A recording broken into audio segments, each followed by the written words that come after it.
Buti hindi ka nagtatanim, no? Ng sama ng loob. Noon po, mapagtanim ako ng sama ng loob. Pero siyempre, hanggat natanda ka, isang beses na mabubuhay. Siyempre, parang mas okay na mangibabaw na lang yung pagmamahal. Gaya ng sa amin ni Papa. Nung nakita ko siya, kita anak mo ko. So, Your health aids ang narinig mo sa dad mo nung lumabas ka na.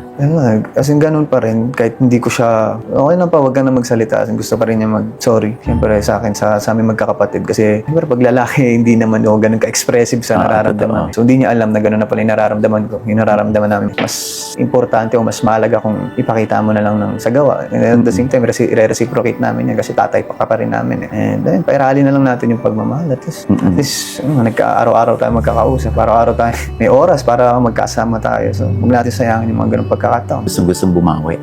Malaking bawi na ako sa akin yun, siyempre. Oo. Kahit yung presensya lang. Oo. Nakausap ko lang about sa investment o sa lupa. Sarap pala nang may kausap na tatay patungkol sa ganun. Di ba? May nag-guide na ganun. Saya.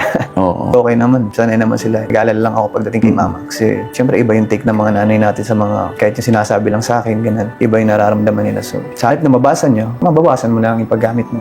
Gaano ang mapapayo mo sa kanila? Bilang GM na tao lang, normal na tao, gusto ko lang sabihin na siyempre hanggat buo yung pamilya nyo, hanggat may oras para iparamdam nyo yung pagmamahal nyo, iparamdam nyo lang. Hanggat may boses kayo, pag-usap kayo, ganun, sulitin yung oras. Mga pagkakataon na magkakasama kayo, maging open kayo sa isa't isa. Huwag nyo hayaan na matulog kayo ng sabay-sabay na may sama ng loob. And mas mangibabaw yung pagmamahal nyo sa isa't isa. Kasi normal naman na humantong sa away pamilya, ganito ganyan. Pero sana tapusin nyo yung araw na may pagmamahalan. And unang-una, syempre, kailangan may takot sa Diyos. Kasi siya mismo yung magagit sa pamilya niyo.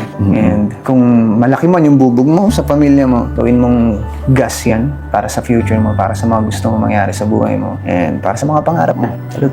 Dahil pag ikaw eventually, pag nagkaroon ka ng pamilya, ang paiiralin mo sa loob ng bahay ay communication. Communication, pagmamahal. Kasi yung pagmamahal, andun na eh. Kumbaga yung communication, yun yung fuel para mas mapagtibay pa yung pamilya. And yun yung gusto ko.